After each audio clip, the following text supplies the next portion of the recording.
Et je pense que c'est important d'avoir conscience du degré idéologique qu'il y a derrière toute technologie.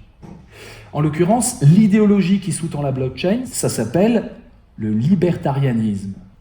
Le libéralisme libertarien. L'État, c'est bon quoi, ça suffit, les taxes, tout ça, rien à faire. On court-circuite tout, on fait sans intermédiaire, et tout ce qui est question de redistribution sociale, bras d'honneur. Je vous le fais pas, mais vous vous imaginez. Quel est le but du jeu? Est-ce que c'est juste éviter les frictions, aller plus vite? C'est ça le but du jeu de notre cybermodernité? En tant que dirigeant, c'est ça le but de votre jeu? Moi, j'ai l'impression, voyant les crises sociétales qui sont les nôtres, et qui ne sont pas du tout dans la blockchain, qui sont carrément dans la rue, voyant les crises au travail, la souffrance au travail, souffrance physique, harcèlement managérial, dit le procès contre France Télécom, harcèlement managérial, mais souffrance éthique également. Et ça m'intéresse beaucoup. Il y a une sorte de compétition des mineurs qui doivent miner avec des technologies extrêmement énergivores. Comme on a vu qu'on ne peut pas aller plus loin dans l'idéologie qui consiste à exploiter son semblable, on s'est dit, l'IA va nous sauver, parce que c'est le bordel.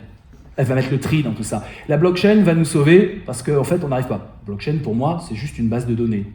Ça ne va pas plus loin que ça, très intéressante. Infalsifiable, j'en doute fort. Dès qu'il y a de la technologie, il y a forcément des hackers qui se mettent dessus et qui tripotent la technologie. On parle de l'attaque des 51%, on va peut-être en parler. On a ce fantasme d'un contrôle à travers la technologie. C'est pour ça qu'on utilise notre iPhone comme un e-phallus. Ah oui, on les tripote comme... voilà. Et on tripote ça et on a l'impression de contrôler le monde. Et ce fantasme-là, il est à interroger. Le futur n'est pas le passé. C'est pour ça que c'est le bordel. Pourquoi la valeur ne viendrait pas de la friction humaine? Est-ce que c'est pas par la friction qu'on trouve des nouvelles idées? Est-ce que c'est pas par la friction qu'on améliore des processus? Je crois que c'est cette équation qui est l'enjeu du XXIe siècle. La technologie peut nous aider à partager plus d'humains, mais certainement pas se substituer à notre libre arbitre. Merci. Alors évidemment, quand tout le monde a confiance, c'est le paradis, c'est le nirvana. Et on a de l'or à partir du vide. Mais quand on commence à cesser d'avoir confiance, vous savez bien ce que ça fait. Une bulle. Arrêtons de délirer. La plupart du temps, regardez sur Internet ce qui se dit, c'est « je suis venu là-dedans parce qu'il y avait du fric à se faire ». Donc il faut relativiser. C'est pas du tout par utopie humaniste que la blockchain explose. Ça, c'est le libertarianisme qui nous vend que sans État, dérégulation totale, ce serait formidable. C'est une option philosophique. Pas la mienne, mais c'est une option philosophique. On a un corps, les gars. On a un corps, hein. On va crever, hein, vous êtes au courant. À un moment, ce mythe de l'absence de friction, il faut le relativiser. D'abord, la blockchain est contre Uber. Donc déjà, il y a un problème de pédagogie à rectifier. Parce que la blockchain veut tuer Uber, veut être plus fort qu'Uber. Uber est un intermédiaire. C'est caca boudin pour la blockchain, les intermédiaires. Ensuite, Amazon, pour moi, n'est pas du tout, mais du tout, un modèle, j'aime les livres, un modèle de culture. Amazon, c'est efficace, mais ce n'est pas efficient.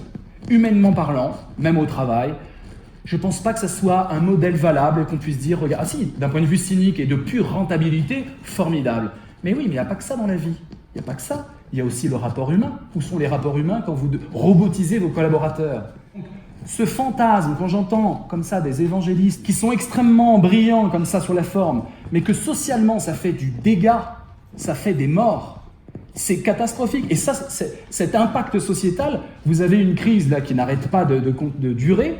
C'est une parmi toutes les autres qui vont nous venir, de plus en plus violentes, parce qu'on va vers une radicalisation de tout ça, justement parce qu'on casse l'humain à vouloir l'efficacité à tout prix. À chaque fois, vous me parlez de vos enfants, vous me parlez de vos collaborateurs, et vous avez les yeux qui brillent.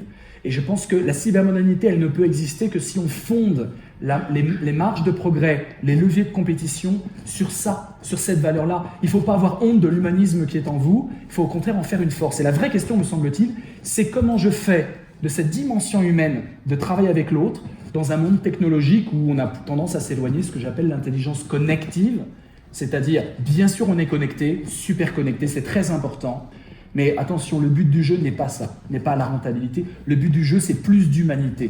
Sur les dangers, sur le côté robotisé, sur le côté déshumanisation, alors ça donnerait un truc, c'est contemporain, attention. Hein. Je ne sais pas si vous aimez la musique contemporaine, mais...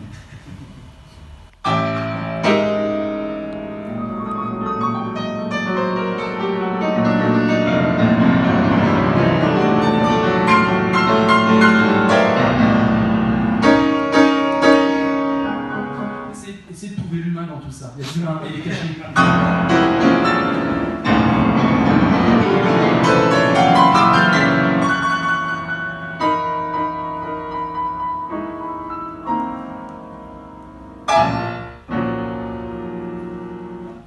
Merci.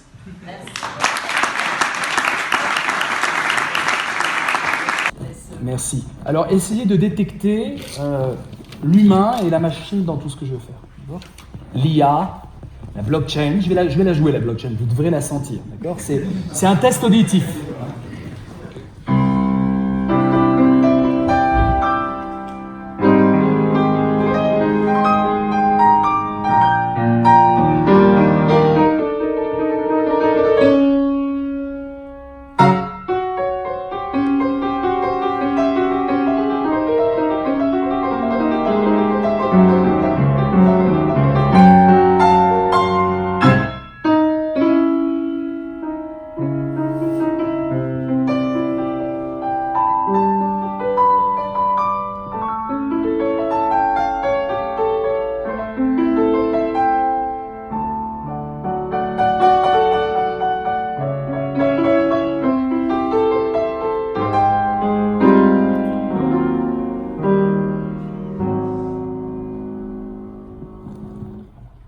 Merci.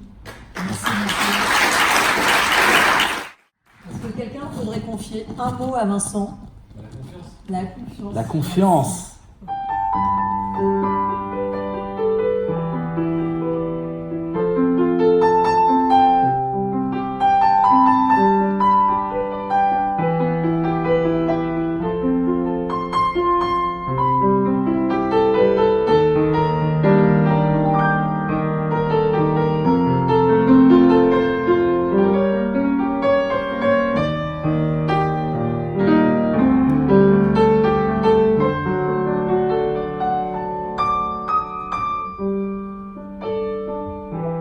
Quelque chose de l'enfance.